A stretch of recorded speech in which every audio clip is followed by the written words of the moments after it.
Okay, so in this class, we are going to learn about the catabolism of purine nucleotides, and this is the basic structure of nine-membered purine ring, where you can see the various atoms coming from the different source molecules clearly. We already read this in de novo biosynthesis of purine nucleotide lecture.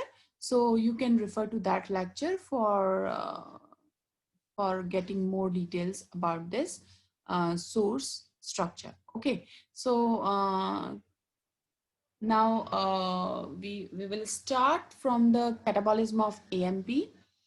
Actually, there is an enzyme, adenosine deaminase. Okay, adenosine deaminase, what it does, it basically deaminate the adenosine monophosphate. Okay, it removes this ammonia group. This square is somewhat shifted from this slide.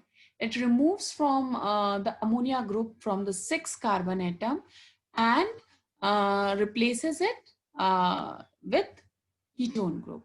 Okay, so this AMP converted into IMP in presence of adenosine deaminase enzyme.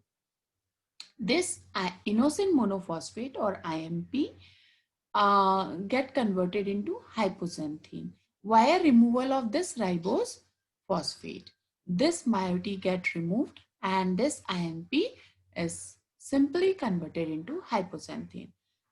Similarly, GMP, that is guanidine monophosphate, can also produce the xanthine, okay, via removal of ribose phosphate. What is the difference between this hypoxanthine and xanthine? In hypoxanthine, there is only a keto group at 6 carbon, but in xanthine, there is 2 keto group in this structure at 6 carbon and at the second carbon. But that's it. This is the simple difference between hypoxanthine and xanthine. There is a common enzyme known as xanthine oxidase. You all people must remember this enzyme, xanthine oxidase, as it is very important enzyme. Okay, clinically, it is very important for maintaining our body physiological processes. And this xanthine oxidase, what it does, it basically convert hypoxanthine to xanthine and xanthine to uric acid. Okay, so it just insert another ketone group at this carbon. Okay, at this carbon, and now it become, this is the structure of uric acid, or we can more clearly we can call it 2,6,8 trioxypurine, because here 3 oxy groups are there. 2,6,8 trioxypurine, and this is the end product of purine metabolism. Okay, so remember the function of this xanthine oxidase. It can convert hypoxanthine to xanthine and xanthine to subsequently uric acid. Okay. Basically, uric acid is a waste material which is excreted due to end product, which is excreted throughout the body, and it is the end product of purine catabolism. The rate of uric acid excretion by the normal adult human is about 0.6 gram 0.6 gram per 24 hour in urine, and it is also arising in some part from ingested purines and some part from the turnover of the purine nucleotide of nucleic acid catabolism. So overall, around 0.6 gram of uric acid get removed from the body in 24 hours. Okay, so, and the normal concentration of uric acid in the serum of adults is in the range of 3 to 7 milligram per dl. Okay, so being a biochemist, you should know the normal value of uric acid in the serum and in the urine, and its excretion rate in the urine. Okay, in the serum, its value should be around 3 to 7 milligram per dl. Okay, this is the structure of uric acid, and and we will discuss its consequences when what happens when xanthine oxidase enzyme get defective in the body in the latter part of this presentation. Okay, now we start. We will start this catabolism of pyrimidine. Okay. Uh, and after that, we will just study about the disorders of catabolic process of different purine and pyrimidine metabolites. So this is the basic fact that catabolism of pyrimidine nitrogenous bases like cytosine and uracil basically yields three molecules. One beta alanine, another one is ammonium ions. Okay, one beta alanine, another one is ammonium ion, and the third one is CO2. Okay, and beta alanine can be recycled into the synthesis of coenzyme A because it is an important part of coenzyme A.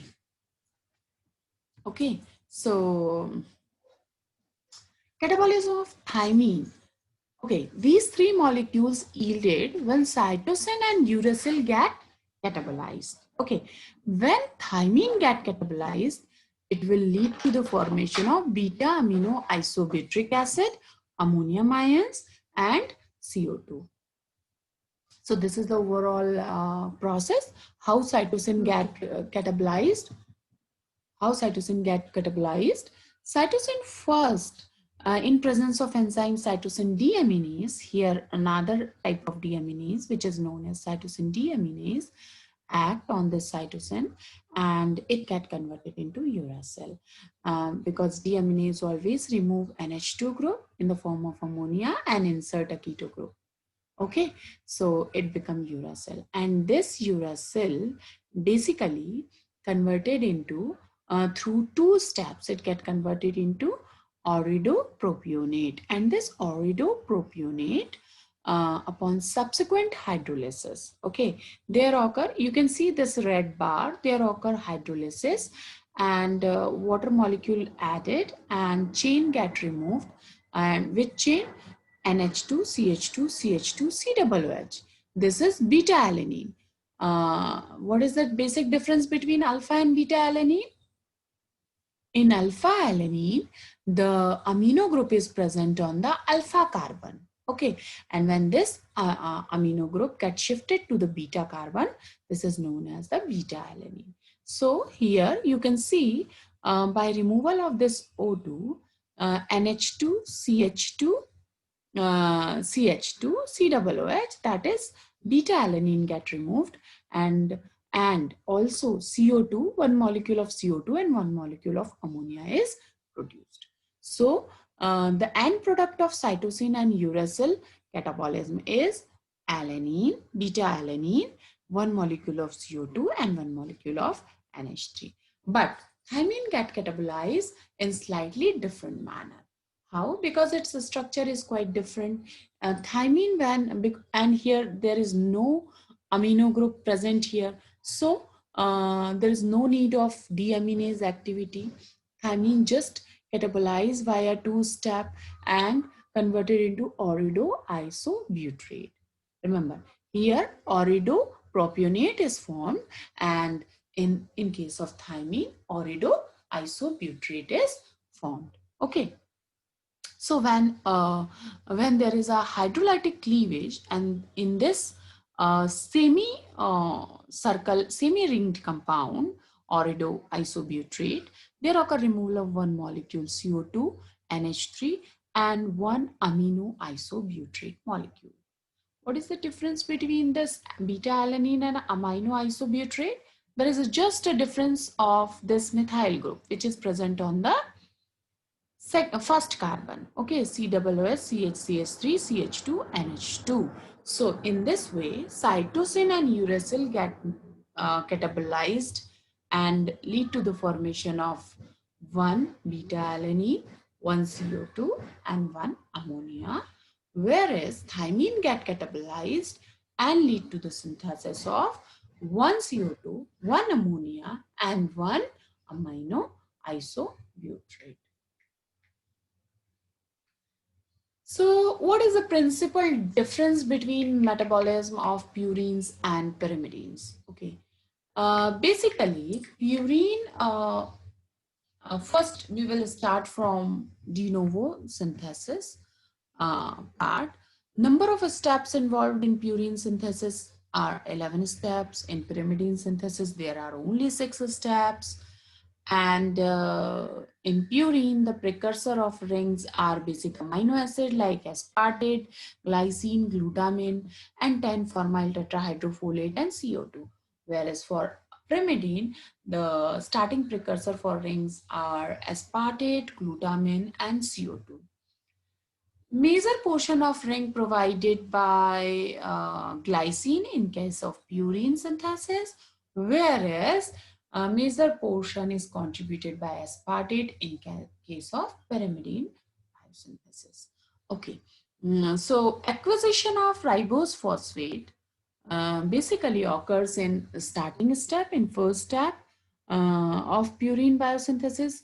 Ribose pyrophosphate get involved, whereas in pyrimidine biosynthesis, ribose phosphate unit attaches to the ring at the end step. How and glycosidic bond forms, and glycosidic bonds forms in the first step as PRPP is the first substrate. Whereas in pyrimidine, a heterocyclic ring is formed first and then it reacts with PRPP to form glycosidic bond. What is the product of catabolism of purines? It is uric acid. Uric acid is poorly soluble in water. Uric acid and ammonia. Uric acid is poorly soluble in water and hence very less uric acid can be excreted out. Almost 0.6 gram in 24 hours. Whereas the product of degradation or catabolism of pyrimidine nucleotides are CO2, NH3, beta amino isobutyrate, and beta alanine, which is soluble in water. How many ATPs involved in synthesis? Basically, in purine synthesis, 6 ATPs needed, and if I'm not I'm not making you confused, there are 7 ATPs required for purine de novo synthesis, and for pyrimidine biosynthesis, 2 ATPs are required. And nucleotide which are produced in purine biosynthesis is inosine monophosphate, and in pyrimidine biosynthesis directly uracil monophosphate, uridyl monophosphate is produced from orotoid. Okay, and uh, ring closure, basically ring closure occur at 6th and 11th steps of purine biosynthesis, whereas it happens at the 3rd step of pyrimidine biosynthesis. What are now coming to the next part? Okay, so before moving to the next portion, that is the disorders of nucleic acid metabolism, I would happy to ask you if you have any question you can ask in this catabolic process and overall pathway. You can ask any question anytime. Okay.